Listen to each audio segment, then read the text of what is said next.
ನಮಸ್ಕಾರ ಸ್ನೇಹಿತರೆ, ವರ್ಷದ ಕೊನೆಯಲ್ಲಿ ಕುಲಾಯಿಸಲಿದೆ ಈ 3 ರಾಶಿಯವರ ಅದೃಷ್ಟ. ಬುಧನಿಂದ ಭಾಗ್ಯೋದಯ.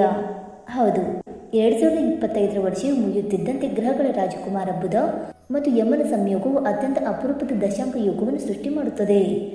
ಡಿಸೆಂಬರ್ 30ರಂದು ಬುಧ ಮತ್ತು ಯಮ 36 ಡಿಗ್ರಿ ಅಂತರದಲ್ಲಿರುವಾಗ ರೂಪುಗೊಳ್ಳುವ ಈ ವಿಶೇಷ ಯೋಗದಿಂದಾಗಿ 17 ವರ್ಷಗಳ ನಂತರ ಈ ರಾಶಿಗೆ ಅದೃಷ್ಟ ಕುಲಾಯಿಸುತ್ತದೆ. ಈ 3 ರಾಶಿಗಳ ವೃತ್ತಿ ಮತ್ತು ವ್ಯವಹಾರದ ಮೇಲೆ ನೇರವಾಗಿ ಪರಿಣಾಮ ಬೀರುತ್ತದೆ. ಆ ಲಕ್ಕಿ ರಾಶಿಗಳು ಯಾವುವೆಂದು ತಿಳಿಯೋಣ. ವೈದಿಕ ಜ್ಯೋತಿಷ್ಯದಲ್ಲಿ ಬುಧನನ್ನು ಬುದ್ಧಿವಂತಿಕೆ, ತರ್ಕ, ವ್ಯವಹಾರ, ಶಿಕ್ಷಣ ಮತ್ತು ಸಂವಹನದ ಅಂಶವೆಂದು ಪರಿಗಣಿಸಲಾಗುತ್ತದೆ. ಆದ್ದರಿಂದ ಬುಧನ ಸ್ಥಾನದಲ್ಲಿನ ಬದಲಾವಣೆಗಳನ್ನು 12 ರಾಶಿಗಳಲ್ಲಿ ಹಾಗೂ ದೇಶ ಮತ್ತು ಪ್ರಪಂಚದಾದ್ಯಂತ ಕಾಣಬಹುದು.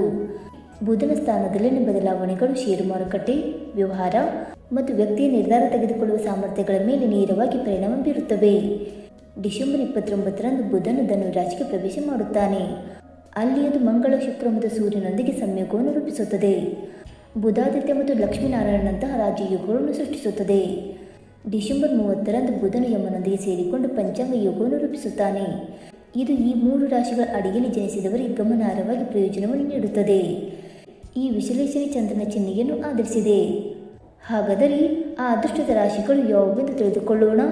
ಬನ್ನಿ ಸ್ನೇಹಿತರೆ, ಅದಕ್ಕೂ ಮುಂಚೆ ನೀವು ನಮ್ಮ ಚಾನಲ್ಗೆ ಸಬ್ಸ್ಕ್ರೈಬ್ ಮಾಡದೆ ನೋಡ್ತಾ ಇದ್ದರೆ ದಯವಿಟ್ಟು ನಮ್ಮ ಚಾನಲ್ಗೆ ಸಬ್ಸ್ಕ್ರೈಬ್ ಮಾಡ್ಕೊಳ್ಳಿ ಸ್ನೇಹಿತರೆ.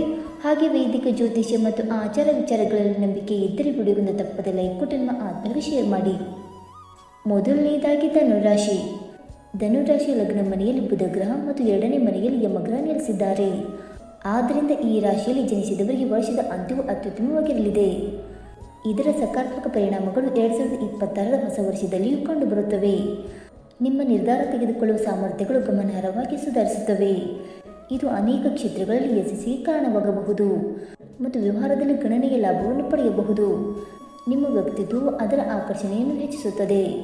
ವರ್ಷಗಳಿಂದ ಬಾಕಿ ಇರುವ ಪ್ರಮುಖ ವ್ಯವಹಾರ ಒಪ್ಪಂದವು ಈ ದಶಾಂಕ ಯೋಗದ ಪ್ರಭಾವದಿಂದಾಗಿ ಪೂರ್ಣಗೊಳ್ಳಬಹುದು ಮತ್ತು ಪೂರ್ವಜರ ಆಸ್ತಿಯಿಂದ ಲಾಭ ಪಡೆಯುವ ಸಾಧ್ಯತೆಗಳಿವೆ. ಎರಡನೇದಾಗಿ ಕುಂಭರಾಶಿ. ಯಮ ಮತ್ತು ಬುಧನ ದಶಾಂಕ ಯೋಗವು ಕುಂಭರಾಶಿಯವರಿಗೆ ಸಾಕಷ್ಟು ಪ್ರಯೋಜನಕಾರಿಯಾಗಬಹುದು.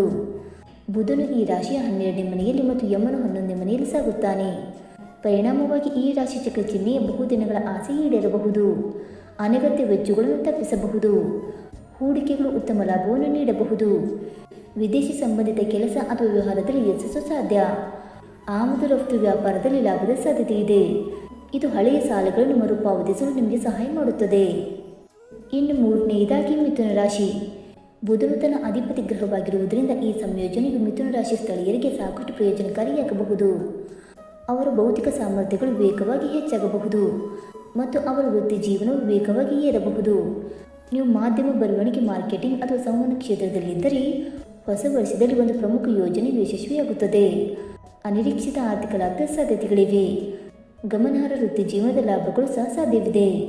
ಬಡ್ತಿ ಮತ್ತು ಸಂಬಳ ಹೆಚ್ಚಳದ ಸಾಧ್ಯತೆಗಳಿವೆ. ಹೆಚ್ಚುವರಿಯಾಗಿ ನೀವು ಹೊಸ ಉದ್ಯೋಗ ಕೊಡುಗೆಗಳನ್ನು ಪಡೆಯಬಹುದು. ನೀವು ಇದ್ದಕ್ಕಿದ್ದಂತೆ ವಿದೇಶಿ ಮೂಲಗಳಿಂದ ಆರ್ಥಿಕ ಲಾಭವನ್ನು ಪಡೆಯಬಹುದು. ಸ್ನೇಹಿತರೆ, ಈ ಮಾಹಿತಿ ನಿಮಗೆ ಇಷ್ಟವಾಯಿತಾ? ಇಷ್ಟವಾಗಿದ್ದರೆ ವಿಡಿಯೋಗೊಂದು ಲೈಕ್ ಮಾಡಿ, ಶೇರ್ ಮಾಡಿ. ಹಾಗೆ ನಿಮ್ಮ ಅನಿಸಿಕೆ ಮತ್ತು ಅಭಿಪ್ರಾಯವನ್ನು ತಪ್ಪದೆ ಕಮೆಂಟ್ ಮೂಲಕ ತಿಳಿಸಿ ಸ್ನೇಹಿತರೆ. ವಿಡಿಯೋ ನೋಡಿದ್ದಕ್ಕಾಗಿ ಧನ್ಯವಾದಗಳು. Thank you so much.